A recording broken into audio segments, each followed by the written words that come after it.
ఒక 5 లక్షల రూపాయలతో 6 లక్షల రూపాయలు ఒక సింగిల్ బెడ్రూమ్ తో ఇల్లు కట్టుకోవాలి, ఒక రేక్ షెడ్ వేసుకోవాలంటే ఇక్కడ కే ట్యాక్స్ అమలు చేయబడింది. నేను అప్పుడే చెప్పా, ఈ చిల్లర కొట్టు దుకాణం మనకొద్దు, కష్టపడి పనిచేసేటువంటి నాయకుల్ని ఎన్నుకోవాలి. మనం రాష్ట్ర అభివృద్ధి కోసం నిరంతరం తప్పిస్తుంటే బొలిశెట్టి శ్రీనివాస్ గారు నిరంతరం నన్ను రోజు పొద్దున ఫోన్ రాత్రి ఆయన ఎలా మాట్లాడతారో తెలుసు, కానీ మామూలుగా మాట్లాడితే దెబ్బలాడినట్టు. అవునా? మామూలుగా మాట్లాడితే దెబ్బలాడినట్టు ఉంటుంది. ఇంక దెబ్బలాడితే ఎలా ఉంటుంది అనేది చూడు.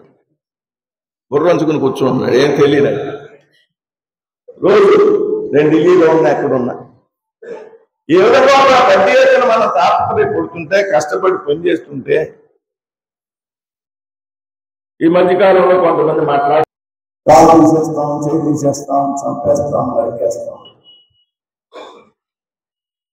అసలు ఈ రాజకీయాల్లోకి రాష్ట్రం నుంచి మేము రాజకీయాలు తీర్థలో యాత్రలో మాకు చిన్నప్పటి నుంచి మనం తెలియదు. రాజకీయాల్లో మేము సీనియర్స్. నేను 43 సంవత్సరాల నుంచి రాజకీయాల్లో ఉన్నా. నువ్వెప్పుడు శాసనసభ్యుడు,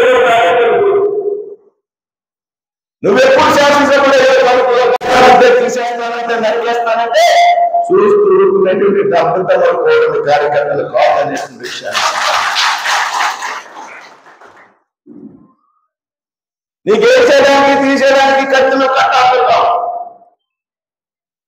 కానీ మీ కార్యకర్తలు ఒక కన్నెత్తి చూస్తే నిన్ను కంటి చూస్తూ లెక్కేస్తామనేటువంటి విషయాన్ని కంటి చూపుతో లెక్కేస్తామనేటువంటి విషయాన్ని సందర్భంగా మాకు అలవాటు. అంటే మంచితనాన్ని చేతకాంతంగా తీసుకుంటే అది నీ అవివేకం, కానీ